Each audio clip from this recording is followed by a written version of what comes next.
ಅಬ್ರಹಾಮನಿಗೆ ಉಂಟಾದ ಆಶೀರ್ವಾದವು ಕ್ರಿಸ್ತ ಯೇಸುವಿನಲ್ಲಿ ಅನ್ಯ ಜನರಿಗೆ ಉಂಟಾಗುವಂತೆಯೂ ದೇವರು ವಾಗ್ದಾನ ಮಾಡಿದ ಆತ್ಮನು ನಮಗೆ ನಂಬಿಕೆಯ ಮೂಲಕ ದೊರಕುವಂತೆಯೂ ಕ್ರಿಸ್ತನು ನಮ್ಮ ನಿಮಿತ್ತ ಶಾಪವಾಗಿ ಧರ್ಮಶಾಸ್ತ್ರದಲ್ಲಿ ಹೇಳಿರುವ ಶಾಪದೊಳಗಿಂದ ನಮ್ಮನ್ನು ಬಿಡಿಸಿದನು. ಮರಕ್ಕೆ ತೂಗು ಹಾಕಲ್ಪಟ್ಟ ಪ್ರತಿಯೊಬ್ಬನು ಶಾಪಗ್ರಸ್ತನೆಂದು ಶಾಸ್ತ್ರದಲ್ಲಿ ಬರೆದಿದೆಯಲ್ಲ. ದೇವರ ಪರಿಶುದ್ಧವಾದ ನಾಮಕ್ಕೆ ಮಹಿಮೆ ಉಂಟಾಗಲಿ. ಈ ದಿನ ಕೂಡ ನಾನು ದೇವರ ವಾಕ್ಯಕ್ಕಾಗಿ ನಿಮ್ಮನ್ನು ಸ್ವಾಗತಿಸುತ್ತೇನೆ. ಪ್ರಿಯ ದೇವರ ಮಕ್ಕಳೇ, ಈ ದಿನದ ವಾಕ್ಯ ಹೀಗೆ ಹೇಳುತ್ತದೆ: ಅಬ್ರಹಾಮನಿಗೆ ಉಂಟಾದ ಆಶೀರ್ವಾದವು ಕ್ರಿಸ್ತ ಯೇಸುವಿನಲ್ಲಿ ಅನ್ಯ ಜನರಿಗೆ ಉಂಟಾಗುವಂತೆಯೂ ದೇವರು ವಾಗ್ದಾನ ಮಾಡಿದ ಆತ್ಮನು ನಮಗೆ ನಂಬಿಕೆಯ ಮೂಲಕ ದೊರಕುವಂತೆ ಕ್ರಿಸ್ತ ನಮ್ಮ ನಿಮಿತ್ತ ಶಾಪವಾದನು. ಅಂದ್ರೆ ನಮ್ಮ ನಿಮಿತ್ತ ಅಂದ್ರೆ, ಈಗ ನೋಡಿ, ನಾನು ಪಾಪ ಮಾಡಿದ್ದೆ, ನಾನು ದ್ರೋಹ ಮಾಡಿದ್ದೆ. ನನ್ನ ದ್ರೋಹಕ್ಕಾಗಿ ನಾನಾಗಿ ಹೋಗಿ ಬಲಿ ಅರ್ಪಿಸಲಿಲ್ಲ. ಬದಲಾಗಿ ನನ್ನ ಪಾಪಗಳಿಗೋಸ್ಕರ, ನನ್ನ ದ್ರೋಹಗಳಿಗೋಸ್ಕರ, ಬದಲಾಗಿ ನನ್ನ ಶಾಪಗಳಿಗೋಸ್ಕರ, ಬದಲಾಗಿ ನನ್ನ ಒಂದು ದರಿದ್ರತನಗಳಿಗೋಸ್ಕರ ಯೇಸು ಕ್ರಿಸ್ತನು ನನಗೋಸ್ಕರ ಎಲ್ಲವನ್ನು ತೀರಿಸಿ ಮತ್ತೆ ಆ ಪಾಪವು ನನ್ನನ್ನು ಆಳದಂತೆ ಮಾಡಿದನು. ಯಾಕೆ, ಹೇಗೆ ಆಯಿತು? ಈಗ ನೋಡಿ, ಯೇಸು ಕ್ರಿಸ್ತನು ಹೇಗೆ ಮಾಡಿದನು, ಹೇಗೆ ನಮಗೆ ಅದು ಬರುತ್ತದೆ, ನಾನು ಪರಿಶುದ್ಧನು ಎಂಬುದಾಗಿ ನಮಗೆ ಗೊತ್ತಾಗುತ್ತೆ. ಯಾಕೆ ನಾನು ಶಾಪಗ್ರಸ್ತನಲ್ಲ, ಯಾಕೆ ನಾನು ದೇವರ ಆಶೀರ್ವಾದ ನನ್ನಲ್ಲಿದೆ ಎಂಬುದಾಗಿ ನಾವು ಹೇಗೆ ತಿಳಿದುಕೊಳ್ಳಬೇಕಂದ್ರೆ, ನಂಬಿಕೆಯ ಮೂಲಕ. ನಾವು ನೋಡಿದ ಹಾಗೆ ನಂಬಿಕೆ ಮೂಲಕ ನಮಗೆ ದೊರಕುವಂತೆ ಆಯಿತು. ನೋಡಿ, ನಂಬಿಕೆ ಒಬ್ಬ ಮನುಷ್ಯನಿಗೆ ಎಷ್ಟು ಪ್ರಾಮುಖ್ಯ ಅಂದರೆ, ಬೈಬಲ್ ವಿಷಯದಲ್ಲಿ ನಾವು ನೋಡುವಾಗ ಯೇಸು ಕ್ರಿಸ್ತನ ಬಳಿಯಲ್ಲಿ ಅನೇಕ ರೋಗಿಗಳು, ಅನೇಕ ಜನಗಳು ಬಂದು ಕೇಳಿದಾಗ ಯೇಸು ಕ್ರಿಸ್ತನು ಹೇಳಿದನು, ನಿನ್ನ ನಂಬಿಕೆಯಂತೆ ನಿನಗಾಗಲಿ, ಮೊದಲು ನಿನ್ನ ಪಾಪ ಕ್ಷಮಿಸಲ್ಪಟ್ಟಿದೆ. ನೋಡಿ, ಪಾಪ ಅನ್ನೋದು ತುಂಬಾ ಒಂದು ದೊಡ್ಡ ಭಾರ. ಒಬ್ಬ ಮನುಷ್ಯನಿಗೆ ಪಾಪ ತುಂಬಾ ದೊಡ್ಡ ಭಾರವಾಗಿದೆ. ಆದರೆ ಯೇಸು ಕ್ರಿಸ್ತನು ನಮ್ಮ ಪಾಪವನ್ನು ನೋಡಿ ತೆರೆದು ಹಾಕಿದ್ದಾನೆ, ನಮ್ಮ ಶಾಪಗಳನ್ನು ಶಿಲುಬೆ ಮೇಲೆ ಇಲ್ಲದಂತೆ ಮಾಡಿದ್ದಾನೆ. ಅಷ್ಟೇ ಅಲ್ಲ, ಇಲ್ಲಿ ವಾಕ್ಯ ನೋಡುವಾಗ ನಾವು ನಂಬಿಕೆಯ ಮೂಲಕ ನಂಬಿಕೆಯ ಮೂಲಕ ಎಲ್ಲವೂ ದೊರಕುವಂತದ್ದಾಗಿದೆ ಎಂಬುದಾಗಿ ಬೈಬಲ್ ವಾಕ್ಯ ಹೀಗೆ ಹೇಳುತ್ತದೆ ಸ್ನೇಹಿತರೆ.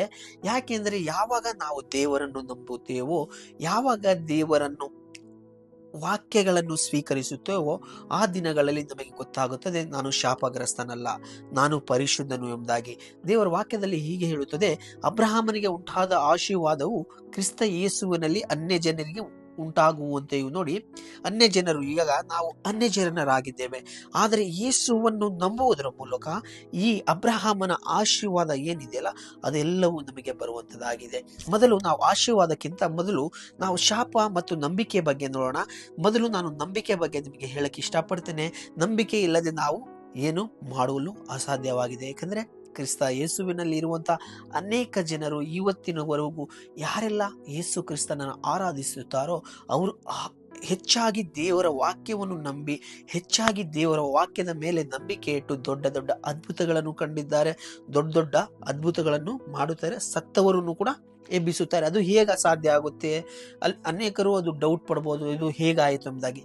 ನಿನ್ನಲ್ಲಿ ನಂಬಿಕೆ ಇರುವುದಾದರೆ ಈ ಬೆಟ್ಟವನ್ನು ಕಿತ್ತುಕೊಂಡು ಹೋಗಿ ಸಮುದ್ರದಲ್ಲಿ ಬೀಳು ಎಂದರು ಅದು ಬೀಳುತ್ತದೆ. ಯಾವ ನಂಬಿಕೆ? ಶಾಶ್ವತ ಕಾಳಷ್ಟು ನಂಬಿಕೆ ಇರುವುದಾದ್ರೆ. ಸೊ ನಮಗೆ ನಂಬಿಕೆ ಬರಬೇಕಂದ್ರೆ ಏನ್ ಮಾಡಬೇಕು? ನಾವು ವಾಕ್ಯವನ್ನು ಧ್ಯಾನಿಸಬೇಕು. ಸೊ ಅದಕ್ಕೋಸ್ಕರ ದೇವರ ವಾಕ್ಯ ಸ್ಪಷ್ಟವಾಗಿ ಹೇಳಿದೆ.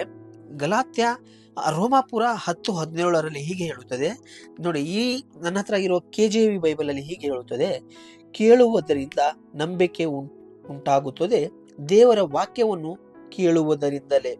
ನೋಡಿ, ದೇವರ ವಾಕ್ಯವನ್ನು ಕೇಳುವುದರಿಂದ ನಮಗೆ ನಂಬಿಕೆ ಹೆಚ್ಚಾಗುತ್ತದೆ. ನೋಡಿ, ಕೇಳುವುದರಿಂದ ನಂಬಿಕೆ ಉಂಟಾಗುತ್ತದೆ, ದೇವರ ವಾಕ್ಯವನ್ನು ಕೇಳುವುದರಿಂದಲೇ. So then faith comes hearing and hearing by the word of God. English ಅಲ್ಲಿ ಕೂಡ ಹೀಗೆ ಹೇಳುತ್ತದೆ: ದೇವರ ವಾಕ್ಯವನ್ನು ಕೇಳುವುದರಿಂದ ನಂಬಿಕೆ ಉಂಟಾಗುತ್ತದೆ.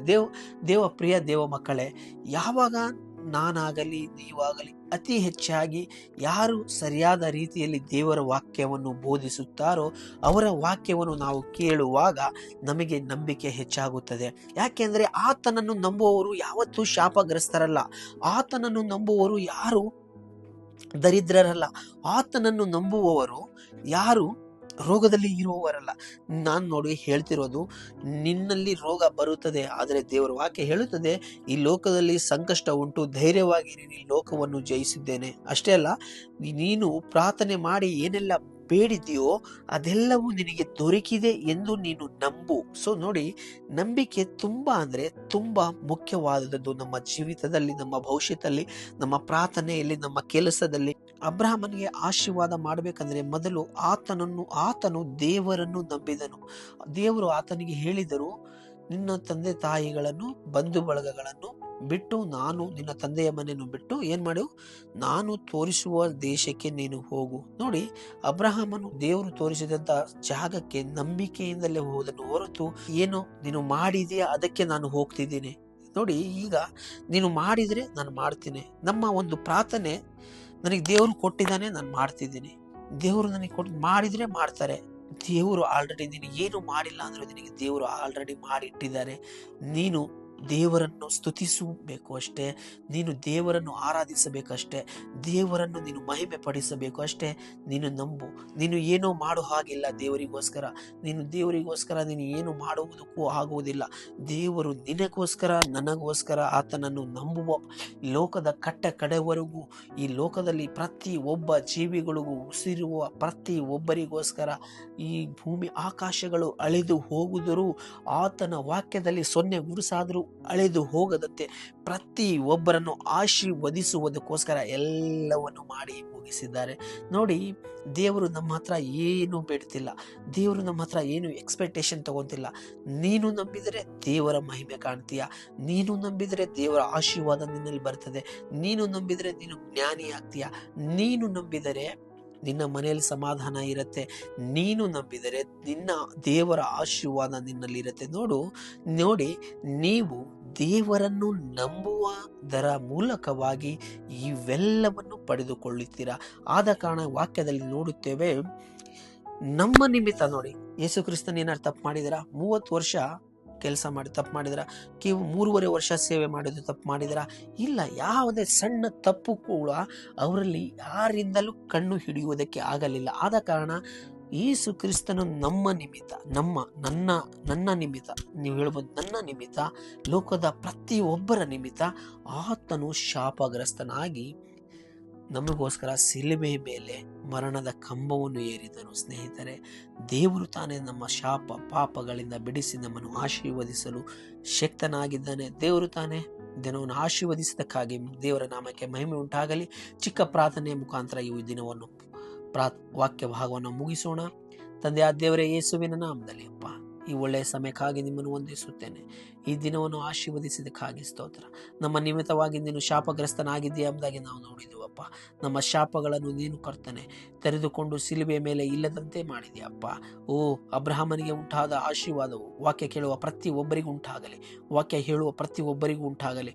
ಅವರ ಪರಿಸ್ಥಿತಿ ಎಂಥ ದರಿದ್ರವಾಗಿದ್ದರೂ ತೊಂದರೆ ಇಲ್ಲ. ನಿನ್ನ ವಾಕ್ಯದಲ್ಲಿ ಹೇಳುವ ಹಾಗೆ ಒಂದು ಮಾರ್ಗ ಮಿಚ್ಚು ಹೋದರೂ 7ರಿಂದ 1000, 2000, 3000 ಮಾರ್ಗಗಳು ತೆರೀತೀಯ ಅಪ್ಪ. ನೀನು ನಂಬಿದರೆ ದೇವರ ಮಹಿಮೆ ಕಾಣುತ್ತೀ ಎಂಬುದಾಗಿ ಹೇಳಿದ ಹಾಗೆ ನಮ್ಮ ಜ್ಞಾನ, ನಮ್ಮ ಶಕ್ತಿ, ನಮ್ಮ ಆಲೋಚನೆ ಅಲ್ಲ. ನಿನ್ನ ವಾಕ್ಯದಲ್ಲಿ ಹೇಳಿದ ಹಾಗೆ ನನ್ನ ಆಲೋಚನೆಗಳು ನಿಮ್ಮ ಆಲೋಚನೆಗಳಲ್ಲ, ನಿಮ್ಮ ಆಲೋಚನೆಗಳು ನನ್ನ ಆಲೋಚನೆಗಳಲ್ಲ, ನನ್ನ ಮಾರ್ಗವು ನಿಮ್ಮ ಮಾರ್ಗವಲ್ಲ, ನನ್ನ ಮಾರ್ಗವು ನಿಮ್ಮ ಮಾರ್ಗವಲ್ಲ. ಆದರೆ ನೀನು ಹೇಳಿದ್ಯಾ, ನೀನು ನಂಬುವುದಾದರೆ ದೇವರ ಮಹಿಮೆ ಕಾಣುತ್ತೀ ಎಂಬುದಾಗಿ ನಾವು ನಂಬುತ್ತೇವೆ.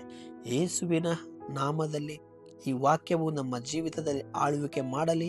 ಅಬ್ರಹಾಮನ ಆಶೀರ್ವಾದವು ನಮ್ಮ ಮೇಲೆ ಬರಲಿ. ನಮ್ಮ ಶಾಪ ಎಲ್ಲವೂ ಶಿಲುಬೆ ಮೇಲೆ ಇಲ್ಲದಂತೆ ಮಾಡಿದ ದೇವರೇ, ನಿಮಗೆ ಮಹಿಮೆ. ನಾನು ಶಾಪಗ್ರಸ್ತನಲ್ಲ, ಇನ್ನು ಮುಂದೆ ನಾನು ಆಶೀರ್ವಾದ ಮಾಡಲ್ಪಟ್ಟವನಾಗಿದ್ದೇನೆ. ನೀವು ತಾನೇ ಆಶೀರ್ವದಿಸಿ ನಡೆಸಬೇಕು, ಪ್ರತಿಯೊಬ್ಬರನ್ನು ಆಶೀರ್ವದಿಸು. ಯೇಸುವಿನ ನಾಮದಲ್ಲಿ ಪ್ರಾರ್ಥಿಸ್ತೇನೆ, ನನ್ನ ಪರಲೋಕದ ಜೀವವುಳ್ಳ ತಂದೆ, ಆಮೇನ್. ದೇವರು ತಾನೇ ನಿಮ್ಮನ್ನು ಆಶೀರ್ವದಿಸಲಿ. ಈ ವಾಕ್ಯವನ್ನು ಧ್ಯಾನಿಸಿರಿ. ಇದೇ ಥರ ವಿಡಿಯೋಗಳಿಗೋಸ್ಕರ ನಮ್ಮ ಈ ಯೂಟ್ಯೂಬ್ ಚಾನಲ್ನ ಸಬ್ಸ್ಕ್ರೈಬ್ ಮಾಡ್ಕೊಳ್ಳಿ. ಈ ವಿಡಿಯೋ ಇಷ್ಟ ಆದರೆ ನಿಮ್ಮ ಅಭಿಪ್ರಾಯಗಳನ್ನು ಕಮೆಂಟಲ್ಲಿ ತಿಳಿಸಿ. ನಾವು ಕೂಡ ನಿಮಗೋಸ್ಕರ ಪ್ರಾರ್ಥಿಸುತ್ತೇವೆ. ಖಂಡಿತವಾಗಿ ನಮಗೋಸ್ಕರ ನೀವು ಕೂಡ ಪ್ರಾರ್ಥಿಸಿರಿ. ಒಬ್ಬರಿಗೊಬ್ಬರಗೋಸ್ಕರ ನಾವು ಪ್ರಾರ್ಥಿಸುವುದು ನಮ್ಮ ಕೆಲಸವಾಗಿದೆ. ನೀವು ಪ್ರಾರ್ಥಿಸಿದರೆ ನಾವು ಇನ್ನೂ ಹೆಚ್ಚಾಗಿ ವಾಕ್ಯವನ್ನು ಧ್ಯಾನಿಸಬಹುದು. ನಾವು ನಿಮಗೋಸ್ಕರ ಖಂಡಿತವಾಗಿ ಪ್ರಾರ್ಥಿಸುತ್ತೇನೆ. ದೇವರು ತಾನೇ ನಿಮ್ಮನ್ನು ಆಶೀರ್ವದಿಸಲಿ. ಆಮೆನ್.